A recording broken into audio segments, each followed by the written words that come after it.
क्या आपने कभी सोचा है कि जब भी फिल्मों में नाग या नागिन आते हैं तो यह बीन की धुन अचानक क्यों बजने लगती है?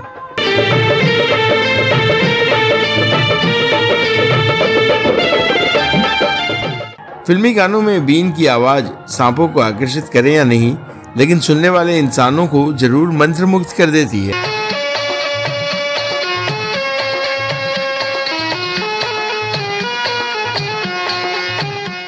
बीन की आवाज का हिंदी फिल्मों से पुराना नाता रहा है। बीन की धुन पर बने गाने आज भी बजते हैं तो लोग उन्हें दिल लगाकर सुनते और बजाते हैं।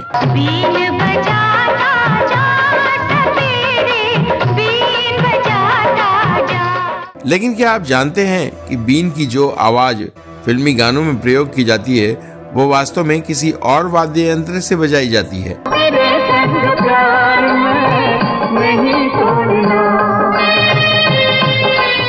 क्या आप सोच सकते हैं कि फिल्मों में इस धुन को बजाने वाले बेशक सपेरे दिखते हों, लेकिन वास्तव में इन्हें बजाने वाले हाईली ट्रेंड तकनीशियन होते हैं।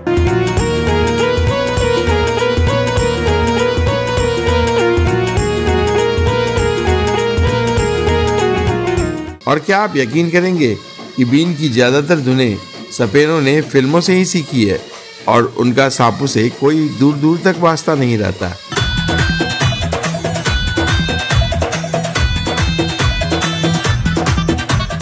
तो क्या है फिल्मी बीन की वास्तविक कहानी और कब से हो रहा है इसका व्यावसायिक प्रयोग? कौन है फिल्मों के प्रमुख बीन वादक और कैसे बनाई जाती है इसकी धुनें? जानेंगे और भी बहुत कुछ, बस आप बने रहिए हमारे साथ। दोस्तों नमस्कार, आप देख रहे हैं ड्रामा सीरीज भारत और मैं हूं आपका दोस्त और होस्ट धीरज।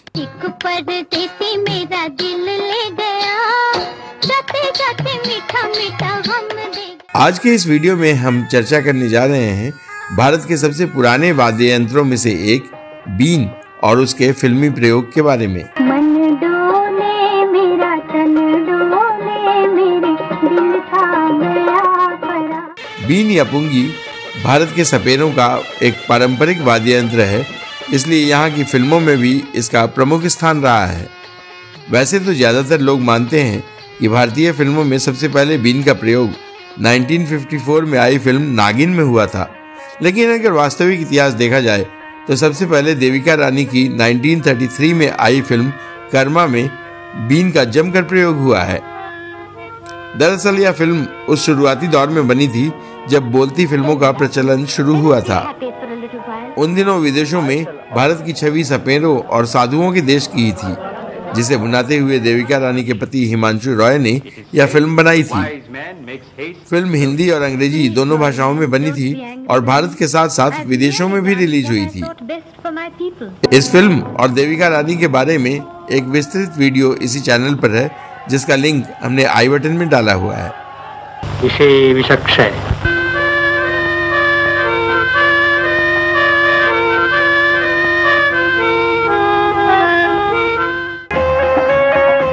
जहाँ तक फिल्मी गीतों में बीन के प्रयोग की बात है तो बीन का जलवा तब शुरू हुआ जब 1950 के दशक में ग्रामीण कहानियों और पौराणिक फिल्मों का जमाना आया।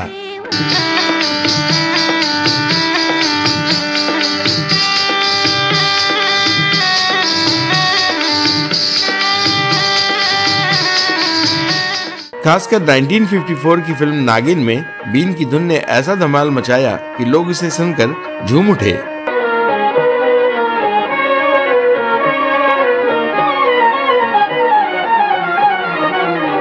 इस फिल्म में संगीतकार हेमंत कुमार ने बीन की इस धुन को एक इलेक्ट्रॉनिक यंत्र क्लेवियोलाइन से बजाया था, जिसका प्रयोग भारत में पहली बार किया गया था।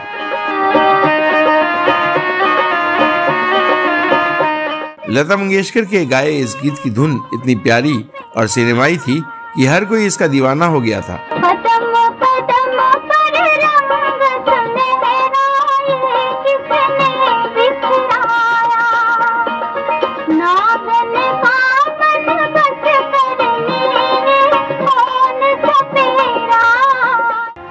कम लोगों को पता होगा कि इस धुन को वास्तव में किसने बनाया था। हालांकि आम धारणा है कि इसे क्लेवियोलाइन पर संगीतकारों की हिट जोड़ी कल्याण जी आनंद जी वाले कल्याण जी भाई ने बनाया था। जो उन दिनों हेमंत कुमार साहब के असिस्टेंट थे। लेकिन अगर फिल्म के ऑडियो रिकॉर्ड के रैपर पर ध्यान दें तो फिल्म में हेमंत दा के 2 असिस्टेंट थे और दूसरे असिस्टेंट थे रवि शंकर, जो बाद में संगीतकार रवि या रवि शर्मा के नाम से मशहूर हुए। बहुत से फिल्म इतिहासकारों में इस बात पर बहस होती थी कि वास्तव में यह धुन किसकी थी। इस राज पर से पर्दा हटाया था किताब Taj Mahal foxtrot the story of Bombay jazzes के लेखक नरेश फर्नांडीज ने। उन्होंने बताया कि इस धुन को सबसे पहले सैक्सोफोन पर बजाया था एक म्यूजिक डिमॉन्स्ट्रेटर लुसीला मेनेजेस या लुसीला पचीको ने।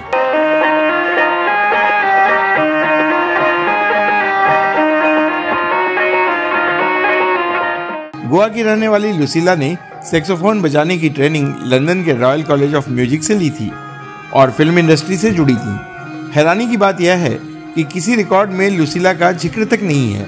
हालांकि एक मीडिया इंटरव्यू में संगीतकार रवि ने भी इसे स्वीकार किया था कि यह धुन लुसीला पचीको ने ही गढ़ी थी।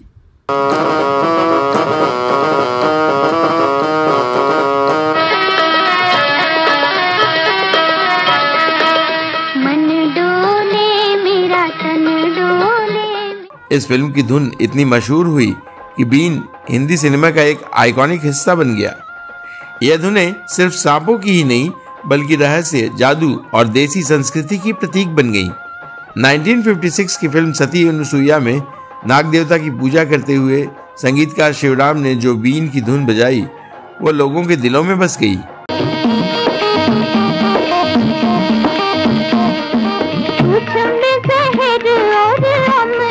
इसके बाद तो बीन का इस्तेमाल हर उस सीन में होने लगा जहां कुछ रहस्यमयी, डरावना या देसी माहौल चाहिए था।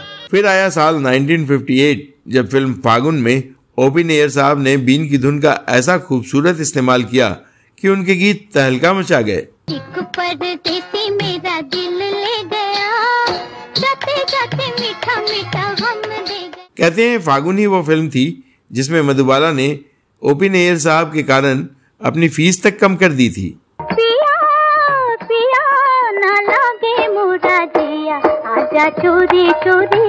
बाद के वर्षों में बीन की धुन पर दर्जनों गीत आए जिन्होंने फिल्मों में सांपों का और सिनेमा हॉल व रेडियो में दर्शकों और श्रोताओं का खूब मनोरंजन किया। बीन बजाता जा तेरे, बीन बजाता जा। उस जमाने में असली सपेरों और बीन वादकों को स्टूडियो में बुलाया जाता था, लेकिन क्योंकि बीन की आवाज थोड़ी कर्कश होती थी, उसे और मधुर बनाने के लिए हारमोनियम, बांसुरी या दूसरे बाजों के साथ मिक्स किया जाता था।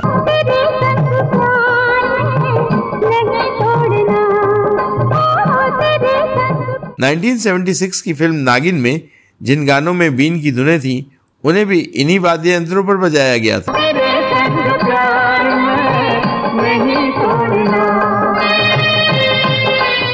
खास बात यह है कि इन धुनों पर आम लोग बेशक थिरक लें, लेकिन सांपों या सपेरों का इनसे दूर का भी कोई वास्ता नहीं होता। जब सपेरा बीन बजाता है तो उसकी तीखी और सम्मोहक आवाज सुनकर ऐसा लगता है जैसे सांप सचमुच उनकी बात मान रहा हो।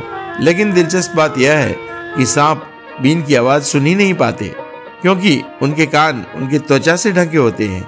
वो बस सपेरे की हरकतों और बीन की हलचल को देखकर रिएक्ट करते हैं।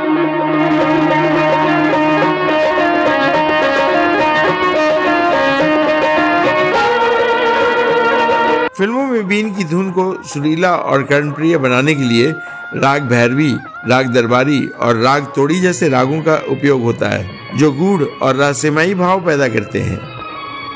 धीरे धीरे टेक्नोलॉजी बदली और आजकल बीन की आवाज को सिंथेसाइजर, कंप्यूटर और डिजिटल सॉफ्टवेयर जैसे FL स्टूडियो आदि से बनाया जाता है।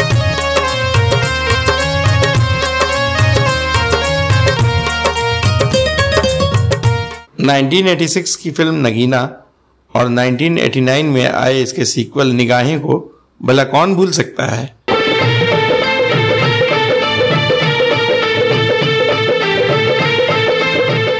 इस फिल्म में भी असली बीन की कॉपी दिखने वाले इन दोनों को सिंथेसाइजर और डिजिटल इफेक्ट्स के जरिए ही तैयार किया गया था।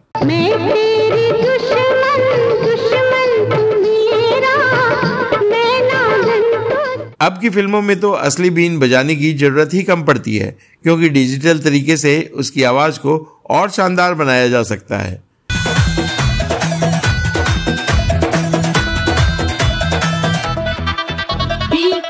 फिल्मों के अलावा बीन की धुनें अब टीवी सीरियल्स, विज्ञापनों और यहाँ तक कि टूरिस्ट शो में भी सुनाई देती हैं।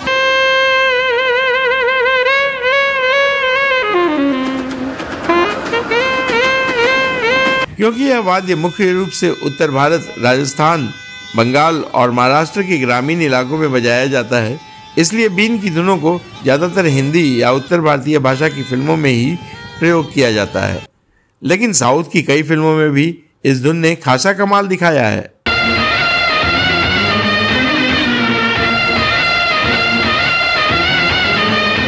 नाइनटीन 1972 के वन्य जीव संरक्षण कानून के बाद सांपों का इस्तेमाल गैर कानूनी हो गया है। इससे सपेरों का धंधा लगभग बंद हो गया है और बीन बजाने की कला भी अब गायब होने की कगार पर है। फिल्मों में बीन की धुन बजाने वाले कई बड़े नाम रहे हैं, लेकिन दुख की बात यह है कि ज्यादातर पारंपरिक वादकों के नाम क्रेडिट रोल में नहीं आते। आधुनिक संगीतकार जैसे AR रहमान, विशाल शेखर या प्रीतम सिंथेसाइजर से बीन की धुनें बजाते हैं। ये लोग टेक्नोलॉजी का इस्तेमाल कर बीन को एक नया रंग दे रहे हैं। इनके अलावा कई अनाम सपेरे जो गांव-गांव घूमकर बीन बजाते थे, उन्हें स्टूडियो में बुलाया जाता था। इनके नाम भले न मालूम हो, लेकिन इनका योगदान बहुत बड़ा है। वैसे पारंपरिक बीन वादक अब कम ही बचे हैं, क्योंकि यह कला धीरे धीरे लुप्त हो रही है। फिर भी कुछ लोग इसे जिंदा रखने की कोशिश कर रहे हैं। बीन सिर्फ सांपों के लिए नहीं, बल्कि राजस्थानी माहौल, कभी मिडिल ईस्ट की थीम या कभी जादू टोने वाले सीन के लिए भी इस्तेमाल किया जाता है। बीन की धुनें कई गानों में छा चुकी हैं।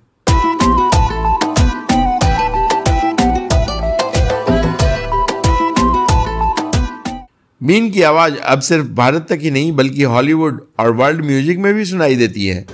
हिप हॉप और इलेक्ट्रॉनिक म्यूजिक में इसे एक्सोटिक टच के लिए यूज करते हैं।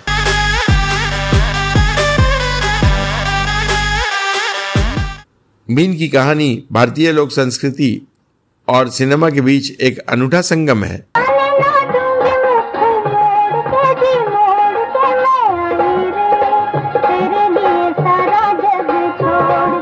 एक वीडियो में बीन की धुन पर फिल्माए सभी गीतों को शामिल करना आसान नहीं है। अगर आप भी बीन की धुन के किसी लोकप्रिय गीत को अगले वीडियो में शामिल करना चाहते हैं तो हमें कमेंट बॉक्स में अवश्य बताएं। आपको यह वीडियो कैसा लगा यह भी कमेंट करके जरूर बताएं। अब दीजिए अपने दोस्त और होस्ट धीरज को इजाजत। नमस्कार।